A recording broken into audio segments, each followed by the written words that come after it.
Good morning students. आज हम करेंगे वर्कशीट नंबर 85 जो कि है क्लास 5th के लिए। सब्जेक्ट है हिंदी और आज डेट क्या है 12 अक्टूबर 2020। ठीक है, चलिए स्टार्ट करते हैं हम आज की वर्कशीट में आपको यहाँ पर अपना नाम लिखना है।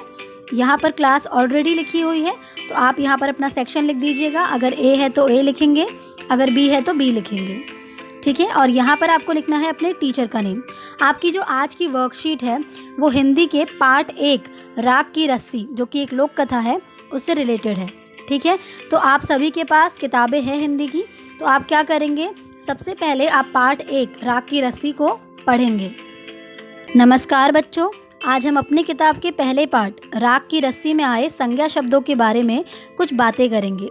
तो बच्चों, संज्ञा आप ऑलरेडी पढ़ चुके हैं, तो इससे पहले भी संज्ञा की जो वर्कशीट है वो आई थी और वो मैंने ऑलरेडी बनाई हुई है। तो अगर आपको संज्ञा का कॉन्सेप्ट क्लियर नहीं है तो मैं इस वीडियो के डिस्क्रिप्शन बॉक्स में सारी वीडियोस के लिंक डाल दूंगी, आप वहां से संज्ञा वाली वीडियो देख सकते हैं। किसी व्यक्ति, वस्तु, स्थान या भाव के नाम को संज्ञा कहते हैं।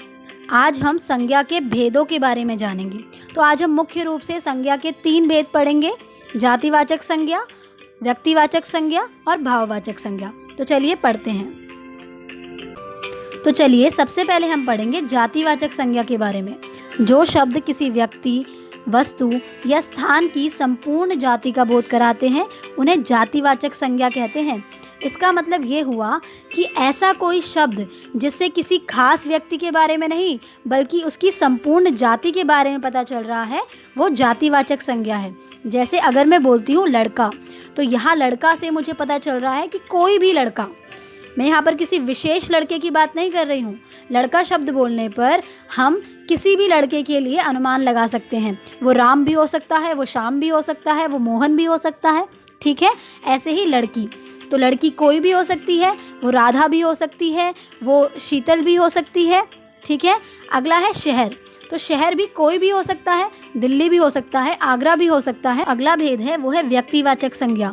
किसी भी विशेष व्यक्ति, वस्तु या स्थान के नाम का बोध कराने वाले शब्दों को ही व्यक्तिवाचक संज्ञा कहते हैं। तो बच्चों, जैसे कि अभी हमने जातिवाचक संज्ञा में पढ़ा था, जातिवाचक संज्ञा क्या होती है, जो कि संपूर्ण जाति का बोध कराती है। ठीक है, लेकिन व्यक्तिवाचक संज्ञा जो होती है ये विशेष व्यक्ति, वस्तु या स्थान का बोध कराती है।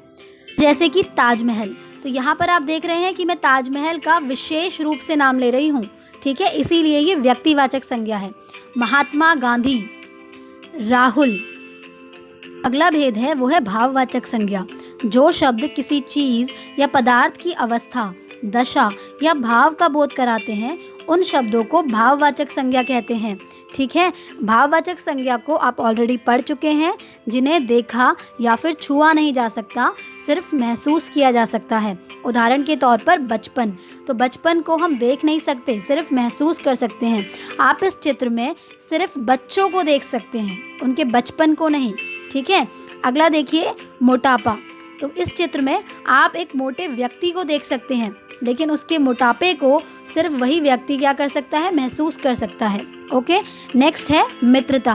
तो अगली पिक्चर में आपको सिर्फ बच्चे दिखाई दे रहे हैं, वो आपस में खेल रहे हैं, तो आपको ये लग रहा है कि हाँ ये लोग अच्छे दोस्त हैं, लेकिन आप यहाँ पर मित्रता को देख नहीं पा रहे, सिर्फ उसको महसूस कर पा रहे हैं। तो यही होती है हमारी भाववाचक संज्ञा।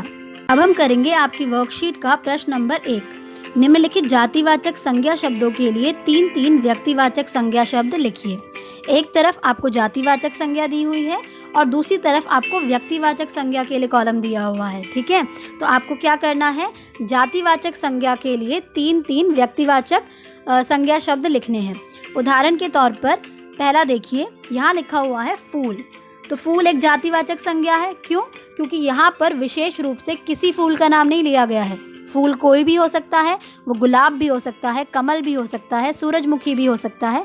अगर हम इनका नाम लिखते हैं, मान लीजिए मैं गुलाब, कमल और सूरजमुखी लिखती हूँ, तो वो व्यक्तिवाचक संज्ञा कहलाएगा क्योंकि वहाँ पर विशेष रूप से उनका नाम लिखा जा रहा है। ठीक है, अगला देखिए फल। तो फल भी कोई भी हो सकता है, आम, केला, सेब, संतरा, अंगूर।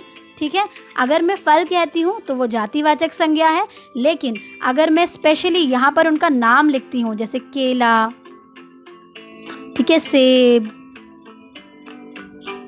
आम, तो ये क्या हो जाएगा, ये हो जाएंगे व्यक्तिवाचक संज्ञा। ऐसे ही आपको थर्ड और फोर्थ खुद से करना है।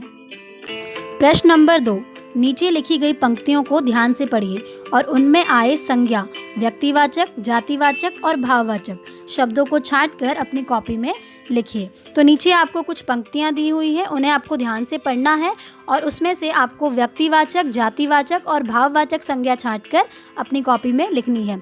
मुझे लगता है कि अब आप संज्ञा और संज्ञा के भेदों को बहुत अच्छे से जान गए हैं, तो इस क्वेश्चन को आपको खुद करना है। एक उदाहरण मैं आपको यहाँ पर बता सकती हूँ। लोनोपोगार तिब्बत के राजा सोनग वसैन गापो के मंत्री थे।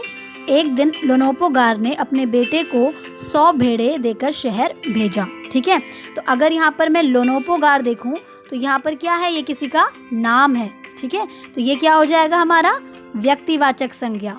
ओके, अगर मैं बोलती हूँ कि राजा, सिर्फ मैं राजा शब्द अगर बोलती हूँ तो ये किस में आ जाएगा, जातिवाचक संज्ञा में आ जाएगा, क्योंकि राजा तो कोई भी हो सकता है। ठीक है, लेकिन अगर हम उस राजा का नाम बताएंगे तो वो किस में आ जाएगा, व्यक्तिवाचक संज्ञा में आ जाएगा। ऐसे ही शहर, तो शहर किस में आ जाएगा, अभी मैंने आपको बताया था, जातिवाचक संज्ञा में आ जाएगा। ठीक है, ऐसे ही आपको इन पंक्तियों में से व्यक्तिवाचक, जातिवाचक और भाववाचक संज्ञाओं को छांटकर खुद से करना है। इसी के साथ आपकी जो वर्कशीट है ये कंप्लीट होती है, तो वर्कशीट को बहुत अच्छे से कीजिएगा।